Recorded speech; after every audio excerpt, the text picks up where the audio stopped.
This video provides an introduction to the CM Logic JAS framework and Atlassian Jira connector. The purpose is to demonstrate the collaboration of tooling providing service management support and application lifecycle management support, ensuring that information is distributed efficiently. In this instance, we use the Atlassian Jira product as our issue management system and IBM Rational Team Consent, which is built on the JAS framework, to represent our application lifecycle management solution. The connector is connecting to the JAS framework rather than the application and can provide synchronization to any application built on the JAS framework. In the first instance, we need to create an issue within Jira. We need to assign it to a project and define the type of the issue. In this case, we'll assign it to the Eclipse Way project and define it as a bug. We will then need to provide further details associated with our issue, including a summary of the problem, the priority, which we'll leave as default currently. We'll also leave the record unassigned at this time, and we'll add in a description. We can then create the record, which will allow Jira to assign a unique identifier. In this case, Eclipse Way 104. And from this screen, we can see the information that we've just entered. For the purpose of this demonstration, we are automatically synchronizing our Jira issues with RTC upon creation. To show this, we can now switch to the RTC application running on the JAS framework. We're currently logged in as the administrator and are looking at the synchronization rule for the Eclipse Way project. We will come back to this later in the demonstration. In the meantime, we need to validate that our new issue has been passed to RTC. We are looking to check that a work item has been created. So we refresh the work item summary and can see a new work item record. If we open the record, we can see that this has been assigned as a defect, number 94, and we can see the description that we entered as part of the issue.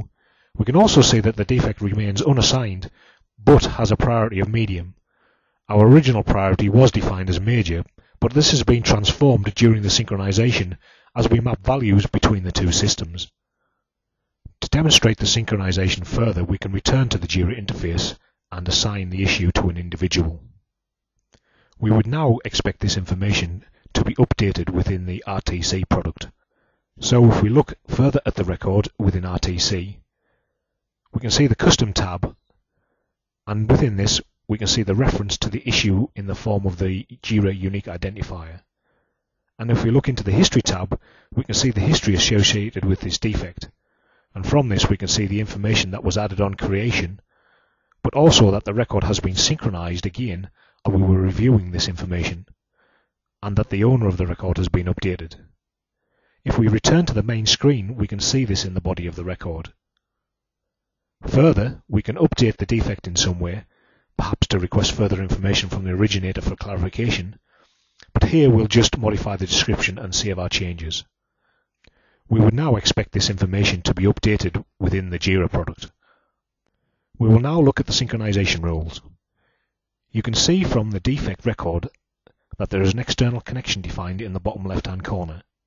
We can follow this link to determine the status of that connection, and from there we can review the mapping of fields defined in a defect with those defined for the external object, in this case the Jira issue. If you are quick, you will also note that the external description has yet to be updated with our change. Synchronization between the JAS framework is by default every 30 minutes. For the purposes of this demonstration, we have the synchronization operating a little more frequently. So, if we return to Jira, we can see that the issue has had its description updated with the information that we added as part of the RTC defect. In the same way that we can create an issue in Jira and link this with a record within a JAS-based application, in this case RTC, we can also create a record in the JAS-based application and link this with a Jira record. So if we return to RTC, we can create a new defect. We can provide a summary of the defect, as this is a mandatory field. We need to identify the project that we're working on, in this case our Eclipse Way project, and we need to provide a description of the defect. We can then save the record, which allows RTC to allocate a unique identifier, in this case defect 95. We can look at the synchronization rule defined as part of the JAS Jira connector. As part of the rule, we map files between JAS and an external system. This can define the mapping as one or two-way, allowing the synchronization to make information available as read-only or writable in either system, depending on your project needs. If we look at the type field in more detail, we can see the mapping of the values defined for this field and how they are handled. For instance, the values available within RTC allow type to be defined as either defect, enhancement, or task. These represent a bug, value 1, a new feature, value 4, or a task, value 3, within Jira, respectively. If we look at the left pane of the Eclipse shell, we can see the system configuration. For the Eclipse Way project, we have a single sync rule defined between a single Jazz and a single Jira project. However, we could define multiple rules allowing us to synchronize between multiple projects. For instance, single issue management system, in this case Jira, would connect to multiple software development projects managed by a Jazz-based application, allowing the service management function to receive external requests and route them to the correct project teams. We can see that we require only a simple set of configuration details to allow us to connect our external system to our Jazz-based application. In this case, the Jira server, connection details, and login parameters. To complete our demonstration, we return to the Jira issue management system to check that our defect created in RTC has arrived correctly.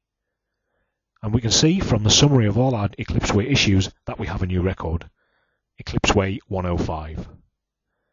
If we review the issue, we can see the associated Jazz reference data, in this case 95, referring to the defect number that was allocated to our development bug that we entered a little while ago.